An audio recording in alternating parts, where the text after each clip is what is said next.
नमस्कार. मी किरण राजनगिरी, महायुतीचा अधिकृत उमेदवार प्रभाग 3 मधून.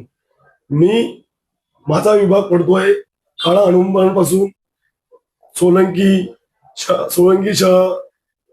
सिराजवाडी, कोकणनगर, सायदा चोपरपट्टी, परांजपे कॉलनी हा माझा पूर्णपणे विभाग आहे.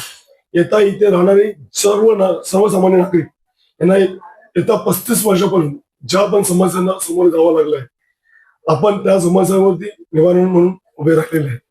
आपलं मत फक्त विकासाला, आपलं मत फक्त महायुतीच्या उमेदवाराला, आपलं मत फक्त विकासाला. विकास आपण अशा प्रकारे करू की आपण केलेले जे कामं ना, आपल्याला दिलेले लोकांनी जी कामं आणि आपल्याला दिलेलं आपल्या पक्षाने जे आश्वासन, या आश्वासन आपण घेऊन आज लोकांमध्ये उतरलेलो आहे. भरघोस मताने महायुतीला मतदान करून आपला महापौर बसवून त्या विकासाला गती देऊन नवीन कामाच्या दिशेला धावून आपण लोकांमध्ये ते विकास दाखवू जे विकास या 35 वर्षामध्ये घडले नाही. आपलं मत विकासाला, आपलं मत बीजेपीला, आपलं मत महायुतीला.